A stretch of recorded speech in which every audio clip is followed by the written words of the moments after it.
What the new covenant hinges on.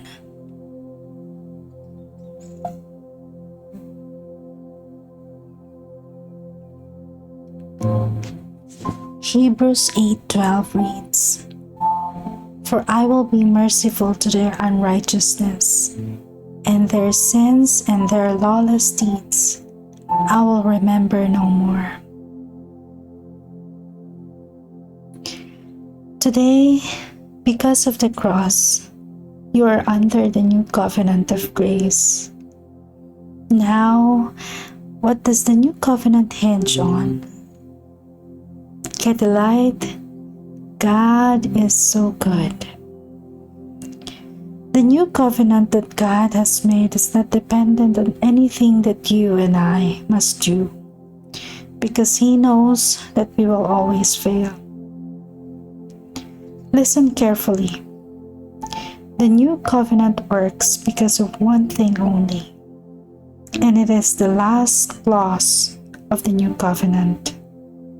"For I will be merciful to their unrighteousness, and their sins and their lawless deeds I will remember no more." To the measure that you have a revelation of this clause and all its blessings, to that measure you will walk in it. The new covenant works because God says that He will be merciful to our unrighteousness, and our sins and lawless deeds He will remember no more. Note the word "for." It means because.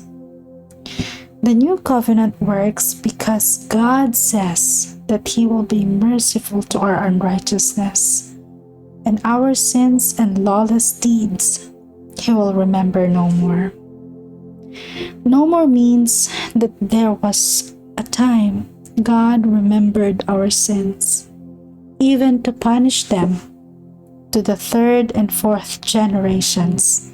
That's in Exodus 20, verse 5. This is found in the Ten Commandments. However, today, God says emphatically, no more. It is the double negative that is used in the Greek.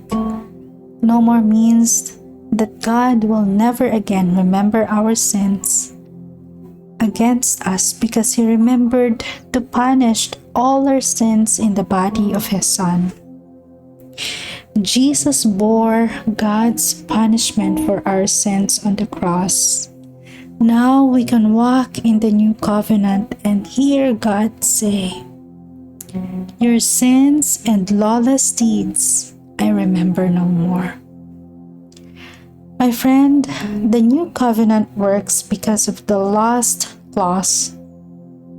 In other words, because of Hebrews 8:12, God can put His laws in our minds and write them on our hearts, and all of us can know Him and be led by Him. It is His mercy toward us that enables us to hear Him and be led by Him to victory in every situation.